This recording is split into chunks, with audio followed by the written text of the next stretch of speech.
하나님은 우리를 사랑하십니다. 아멘. 하나님은 우리를 사랑하십니다.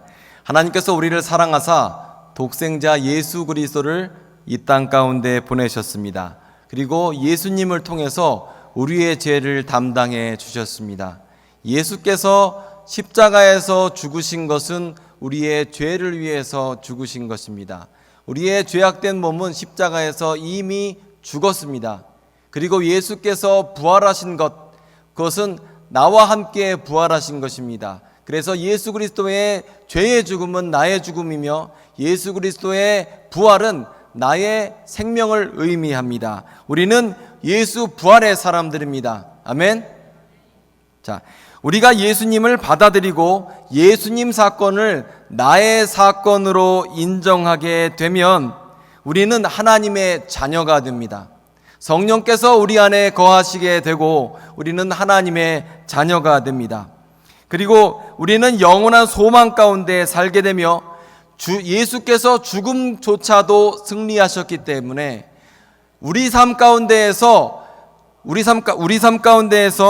죽음도 어떠한 문제도 장애물도 우리 삶 가운데 더 이상 장애가 되지 못합니다. 예수 승리 때문에 우리는 승리하게 됩니다. 이 땅 가운데에서 승리하게 됩니다. 이것이 바로 기독교 신앙의 본질입니다.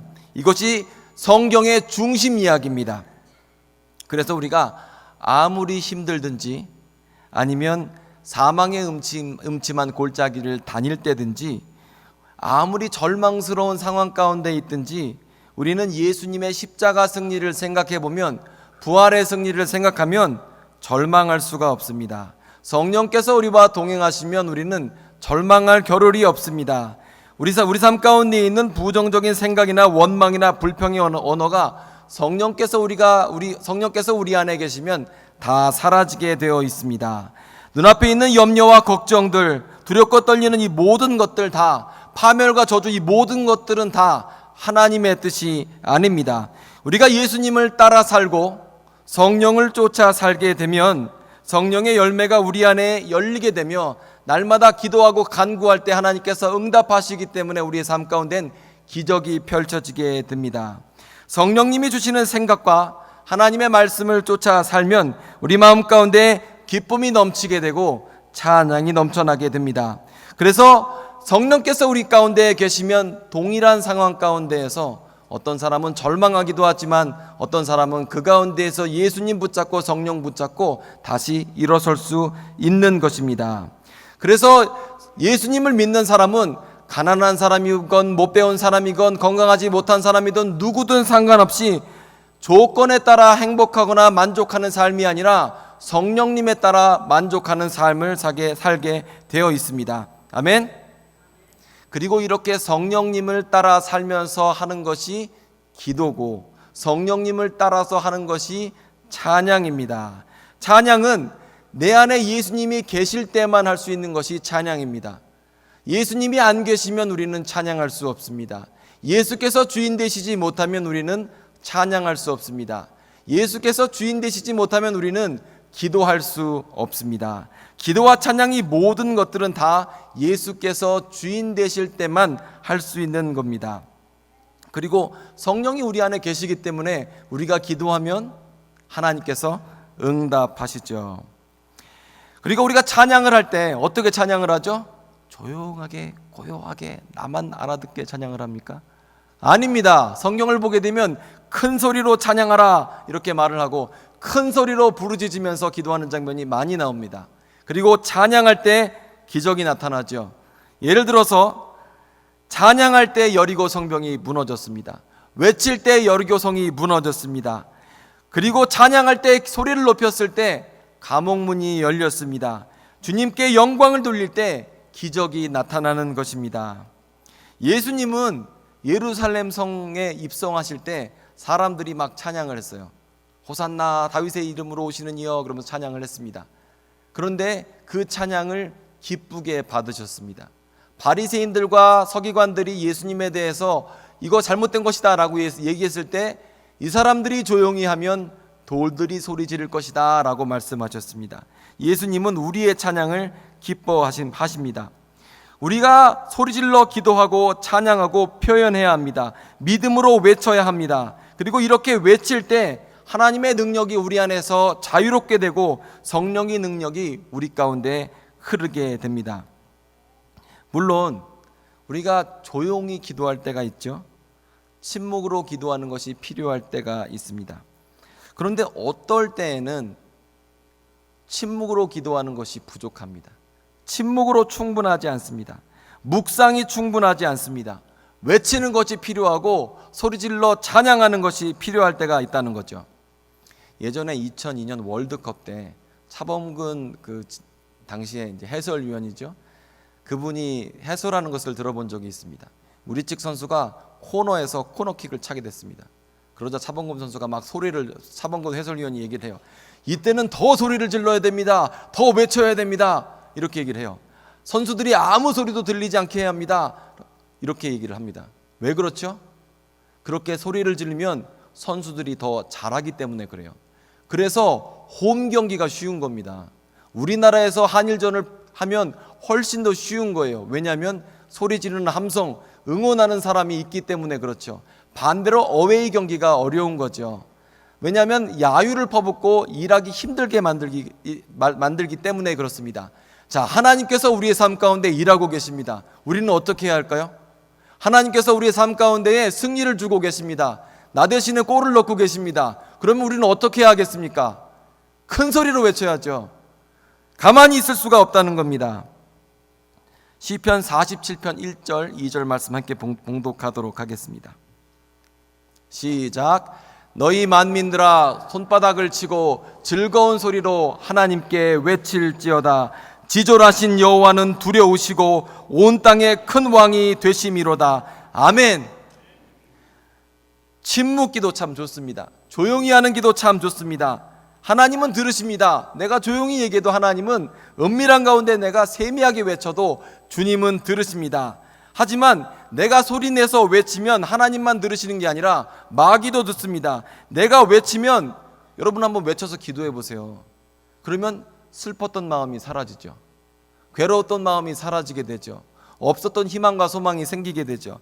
마찬가지로 내가 하나님께 소리질러 기도하면 이건 단순히 하나님께만 소리 지르는 것이 아닙니다. 내 삶 가운데 어둠에 소리치는 것이고 내 삶 가운데 있는 괴로움 가운데에 패배와 절망 가운데 나는 소리치고 있는 겁니다. 그리고 이렇게 기도할 때에 하나님의 능력과 승리가 일어나게 되는 겁니다. 마귀도 듣는 거예요. 내가 기도를 하면. 내가 기도할 때, 외칠 때, 찬양할 때 하나님께서 들으시고 내 삶에 기쁨이 다시 생겨난다는 거죠. 자, 누군가가 만약 지금 기뻐하고 있습니다. 누군가가 만약 찬양하고 있습니다. 그러면 우리가 확실하게 하나 알죠. 저 사람한테 되게 좋은 일이 있구나. 누군가가 콧노래를 부르고 있습니다. 그러면 우리 어떻게 생각하죠? 무슨 일이야? 좋은 일이 생겼어? 웬일이야? 왜 그렇게 궁금하지 않습니까? 마찬가지로 우리가 기도를 하고 찬양을 하고 하나님께 외치게 되면 누군가의 감옥문이 열리는 순간이라는 거죠. 누군가의 삶의 여리고 성벽이 무너지는 순간이라는 겁니다. 손해보는 장사가 이익나는 장사로 바뀌는 순간이라는 거죠. 흙만 나오던 금광에서 금맥이 터지는 순간이라는 겁니다. 나갔던 탕자가 돌아오는 순간, 추수의 순간이 바로 찬양하는 순간이라는 겁니다. 기쁨의 함성은 하나님의 승리를 선포하는 것이죠.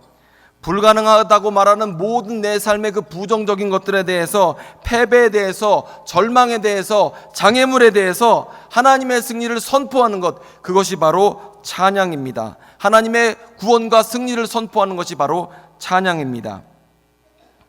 시편 149편 말씀 함께 봉독하도록 하겠습니다.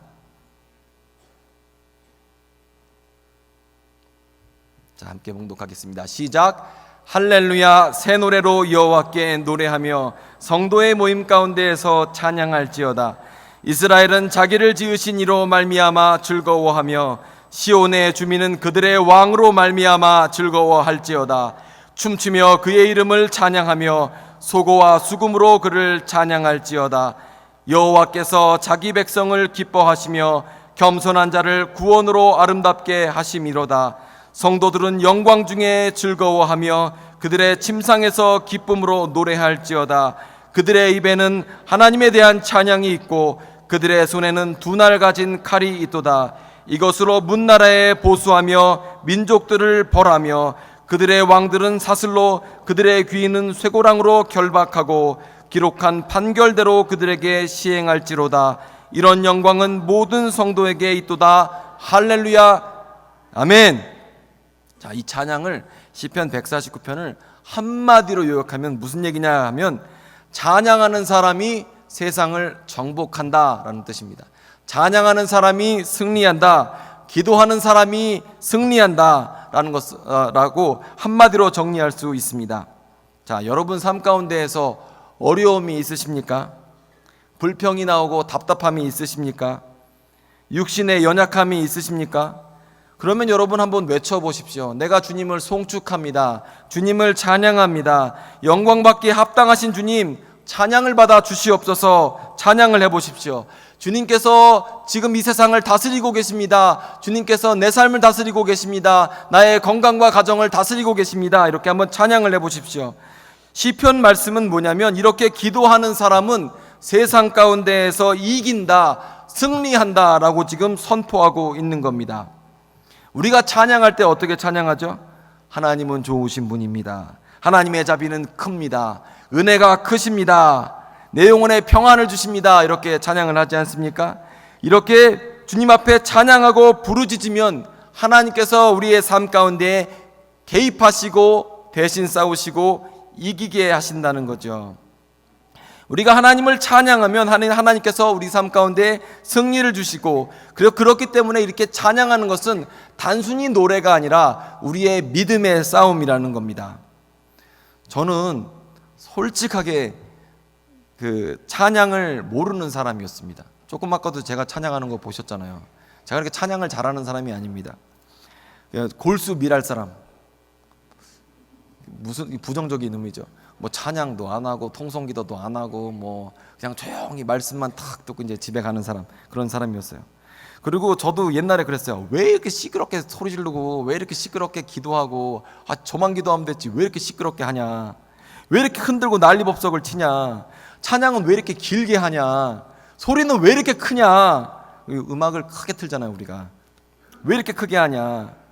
그리고 옆에 사람이 이렇게 하면 되게 적응이 안 됐어요. 왜 이렇게 흔들고 뭐 그러면 적응이 안 돼요. 막 통성기도 하면은 진짜 힘들다 그랬어요. 꼴 보기 싫다.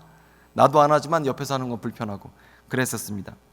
그런데 제가 어느 순간 자유로운 영혼들이랑 함께 기도하고 찬양하고 신앙생활을 하다 보니까 찬양이 뭔지 알게 된 거예요. 기도가 뭔지 알게 된 거예요. 여러분, 성경 말씀이 참 중요하죠. 설교 말씀 듣는 거 참 중요합니다. 그런데 설교 말씀이나 이 하나님 말씀은 말 그대로 하면 너무 퍽퍽해요. 내가 찬양하고 기도하잖아요. 이 말씀 가운데 계신 하나님이 내 삶 가운데 나타나세요. 내가 기도하고 찬양하잖아요. 내가 설교 가운데 들었던 그 하나님이 내 삶 가운데 임재하게 돼요. 나와 함께 동행하시게 돼요. 찬양 자체가 원래 노래에 붙은 기도가 찬양이거든요. 찬양 자체가 기도고, 내가 기도할 때에 이 말씀 가운데 계신 하나님이 내 삶 가운데 함께 나와 동행하시게 된다는 거죠. 내 앞에 나타나시게 된다는 거예요. 여러분 스스로 되게 조용한 사람이라고 생각하십니까? 나는 찬양을 조용하게 하는 사람이야, 기도는 나는 깊이 하는 사람이야, 이렇게 생각하고 계십니까? 아니에요. 아무리 조용한 사람도 어떤 승리의 순간이 오면 소리 지르게 되어 있습니다. 한참 전입니다. 2002년에 월드컵 때 여러분 어떠셨어요? 할아버지들도 벌떡벌떡 일어나더라고요. 그리고 막 할아버지들도 막 신나고 막 이러고 다니고. 왜 그랬죠? 승리의 순간이 오면 우리는 모두 다 즐길 준비가 되어 있는 사람들입니다. 승리의 순간이 되면 우리는 마음껏 소리 지를 준비가 되어 있는 사람이에요. 아무하고나 하이파이브 하면서 하나님을 찬양할 준비가 되어 있는 사람이 바로 우리라는 거예요. 2, 3년 전에 우리 독일하고 우리나라하고 월드컵 때 붙었지 않습니까? 그때 밤에 경기를 했어요. 기억하세요? 근데 밤에 경기를 했는데 결론부터 얘기하면 우리나라가 이겼습니다. 그런데 저는 독일하고 경기를 한다니까 당연히 지겠지, 이런 마음의 확신이 있었습니다. 저의 믿음이 아주 굳건했어요. 그러니까 독일하고 질 거다. 그래서 나는 어차피 질 경기, 패배할 경기는 보지 않겠다라고 하고 자기로 결단을 했어요. 근데 제가 그때 목사님들이 모이는 세미나에 있었습니다. 근데 그때 특별히 그 사랑의 교회 안성 수련원에서 이 초대형 스크린으로 빔 프로젝트로 쏴서 경기를 보여줬어요. 그 이제 강의실에서. 근데 저는 일찌감치 질 걸 알았기 때문에 잤죠.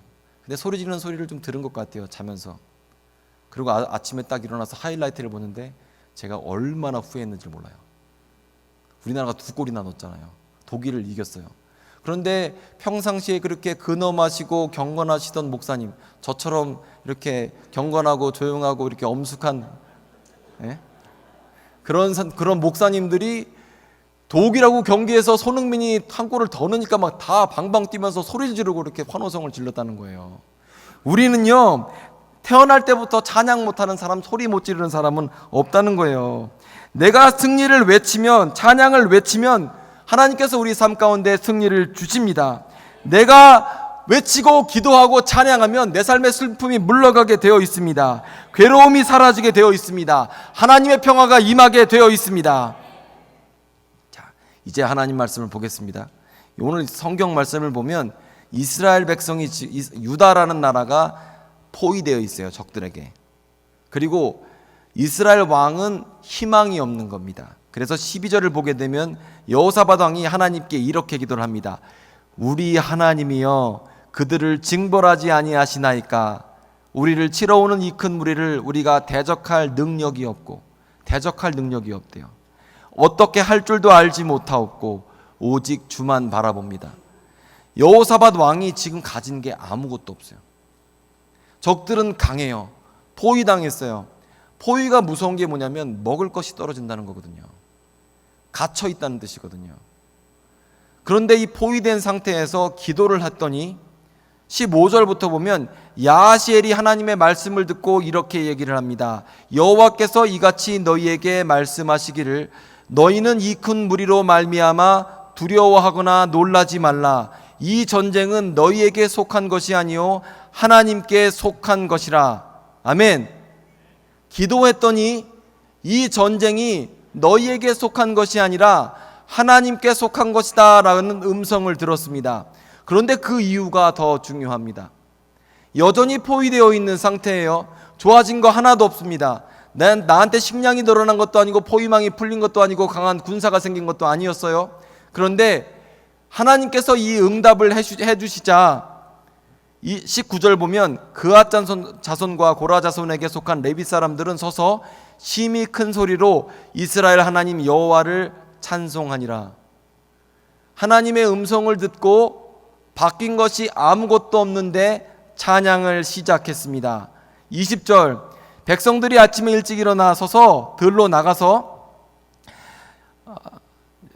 20절 보겠습니다. 유다와 예루살렘 주민들아 내 말을 들을지어다. 너희는 너희 하나님 여호와를 신뢰하라. 그리하면 견고히 서리라. 그의 선지자들은 신뢰하라. 그리하면 형통하리라 하고 21절 백성과 더불어 의논하고 노래하는 자들을 택하여 거룩한 예복을 입히고 군대 앞에서 행진하며 여호와를 찬송하여 이르기를 여호와께 감사하세 그의 인자하심이 영원하도다 하게 하였더니 그 노래와 찬송이 시작될 때에 여호와께서 복병을 두어 유다를 치러 온 암몬 자손과 모압 자손과 세일산 주민을 치게 하심으로 그들이 패하였으니 아멘. 보십시오.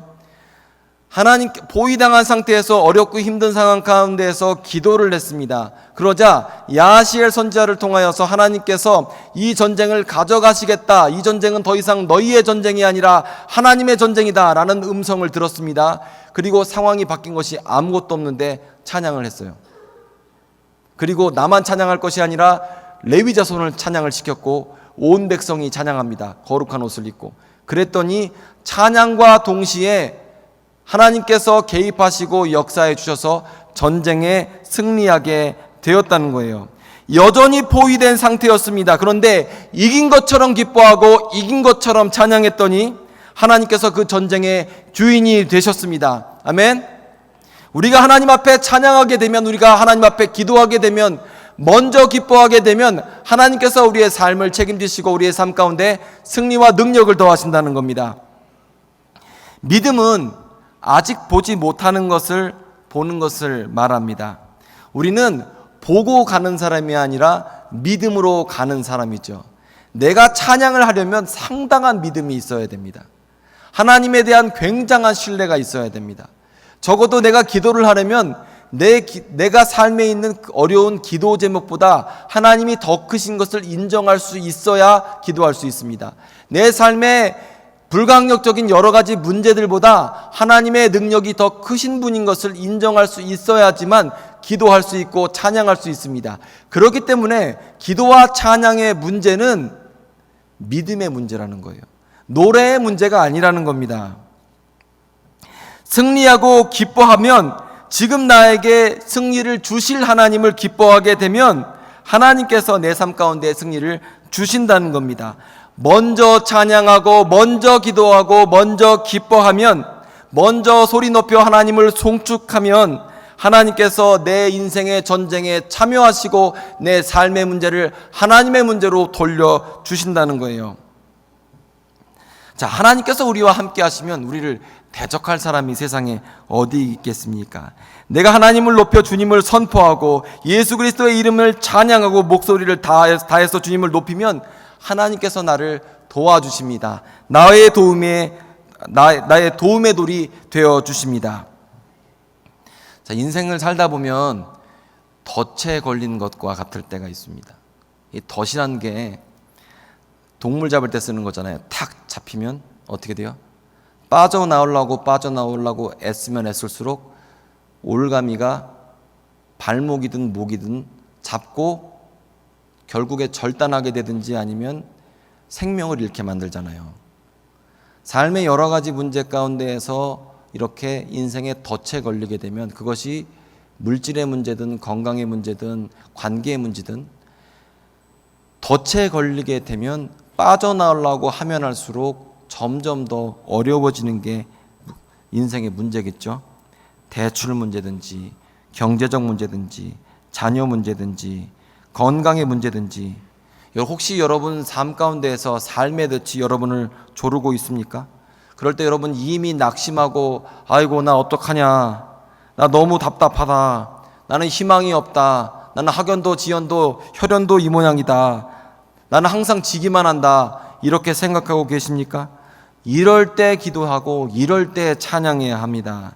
의인은 하나님을 찬양하고 기쁨을 회복한다고 성경은 말하고 있습니다. 여러분 운전하실 때나 길을 걸으실 때나 무언가 하실 때 한번 소리내서 한번 하나님을 찬양해 보십시오. 높여 보십시오. 그러면 하나님께서 우리의 삶 가운데 기쁨을 회복시켜 주십니다. 내가 외치면 하나님은 일하시게 되어 있습니다. 여러분들 가운데에서 혹시 이런 경험이 있으시잖아요. 내가 한번 외쳐봤더니 잘 안 되더라.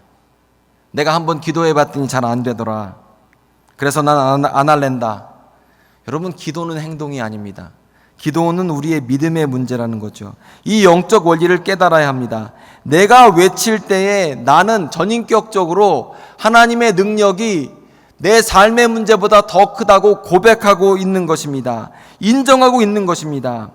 그렇기 때문에 우리는 고백하고 외쳐야 한다는 거죠. 성경 가운데에서 분량이 가장 많은 성경이 어딘 줄 아세요? 아시면서 모르는 척 하시는 거죠? 맞추면 제가 상을 하나, 밥상을 하나 우리 식당에서 성경에서 가장 분량이 많은 건 시편입니다. 왜 분량이 많냐면 찬양하면 하나님이 개입하시는 것을 경험한 믿음의 조상들이 그만큼 많았다는 겁니다. 내가 하나님을 먼저 기뻐하면 하나님께서 개입하시는 것을 경험한 성도들이 그만큼 많았다는 거예요. 이스라엘의 하나님은 우리의 슬픔 중에 계시는 분이 아니에요. 우리의 하나님은 나의 한숨과 괴로움 가운데 계시는 분이 아니에요. 성경을 보게 되면 이스라엘의 하나님은 찬송 중에 거하시는 분이라고 말하고 있습니다. 우리가 찬양하게 되면 하나님의 임재를 초청하게 되는 거죠. 내가 주님의 이름을 외치고 기도하게 되면 하나님께서 그 가운데 임하게 되는 겁니다. 삶 가운데 어려움이 있을 때 우리는 기가 죽으면 안 돼요. 문제가 있을 때 위축되면 안 됩니다. 그럴 때일수록 소리 지르고 지원군을 요청해야 됩니다. 풀이 죽으면 안 돼요. 그리고 기세가 죽으면 무너지게 돼 있습니다. 우리는 그럴 때일수록 능력받고 또 기도해야 한다는 거죠. 여러분들이 굉장히 경건하시잖아요. 그렇죠? 조용하시고 경건하시고. 그런데 만약에 오늘 나가시다가 접촉사고 났다고 생각해 보십시오. 우리 교회에서 말고 어디 마트나 어디나 가다가 접촉사고가 났어요. 그러면 여러분들 지금처럼 경건하실 수 있으세요? 조용히 가만히 있으면서 상대방이 뭐라든지 가만히 있으면서 네 이렇게 치겠어요? 아니면 아니 지금 빨간불인데 지나간다고 소리를 버럭버럭 지르시겠어요? 아니면 블랙박스 확인해보자고 소리를 지르시겠어요? 아니면 가만히 계시면서 네네 이러면서 이렇게 수긍하시겠어요? 여러분 교통사고 접촉사고 나거나 문제가 생겼을 때도 우리는 상대방에게 얼마나 우리가 센 사람인지 보여주고 싶어요. 소리 버럭버럭 지르고 이러면서 막, 왜냐하면 큰 소리 치면 이기지 않습니까? 아멘. 큰 소리 치면 이기지 않습니까? 근데 왜 기도할 때는 큰 소리 안 내시죠? 찬양할 때는 왜 큰 소리 안 내시죠? 내가 하나님 앞에 큰 소리 내면 하나님이 나의 지원군이 되어 주십니다. 마귀 앞에 움츠러들지 마십시오. 쫄지 마십시오. 나의 삶의 어려움 가운데 쫄지 말고 움츠러들지 마십시오. 여러분이 얼마나 거친 사람인지 좀 보여주십시오. 하나님의 나의 공급자이신 것을 드러내 주십시오. 그러면 자연히 문제는 해결되게 되어 있습니다. 우리가 찬양을 하면 어떻습니까? 하나님께서 그 가운데 임재하시고 내 삶을 바꿔주신다는 거예요. 하나님께서 우리가 기도하고 간구하면 그 가운데 우리와 동행해 주시고 역사해 주신다는 거예요. 그렇게 외치십시오. 제가 오늘 설교를 왜 이렇게 했겠습니까? 내일부터 특세입니다. 월, 화, 수, 목, 금, 토 6일밖에 되지 않습니다. 그렇죠. 옛날에 우리 40일씩도 했잖아요. 40일 뭐 금식하는 사람도 있는데 6일밖에 안 됩니다. 그냥 오시지 말고 꼭 이렇게 기도 카드 안 쓰신 분들 너무 많아요. 제가 여러분들 위해서 기도하려고 그래요. 이걸 써오세요. 반 잘라서 한쪽은 내가 보관하고 한쪽은 제출해 주십시오. 저 아니면 부목사님들에게 제출해 주십시오. 그거 붙잡고 내일 아침부터 우리 기도할 겁니다. 아멘. 근데 특별 새벽 기도는 설교 듣는 시간이 아니에요. 찬양하고 기도하는 시간입니다. 나의 승리를 하나님 앞에, 세상 앞에, 장애물 앞에 선포하는 시간입니다. 아멘. 내가 그렇게 선포하면 주님께서 우리에게 승리를 주십니다. 오늘 역대하 20장 말씀을 보십시오. 하나님의 음성을 듣고 먼저 기뻐하고 먼저 찬양했습니다. 그러자 하나님께서 찬양 소리와 동시에 삶의 기도를 응답해 주셨습니다. 이 말씀이 우리 삶 가운데 응하기를 원합니다. 아멘. 그리고 이 말씀을 통하여서 찬양하는 여러분이 되시고 또 하나님의 능력과 임재를 경험하는 여러분 되시길 바랍니다. 제가 아까 찬양을 할 때 예수님은 누구신가 찬양을 했었거든요. 정말 그런 것 같아요. 우리가 찬양을 하면 우는 자의 위로가 되어주세요. 예수님은 내가 기도를 하고 찬양을 하잖아요. 없는 나의 풍성이 되시는 분이 우리 하나님이세요. 내가 기도하고 찬양하면 천한 나의 높음이 되어주시고요. 내가 기도하고 찬양하면 약한 나의 강함이 되시는 분이 우리 예수님이세요. 이걸 경험하는 여러분 되셨으면 좋겠습니다.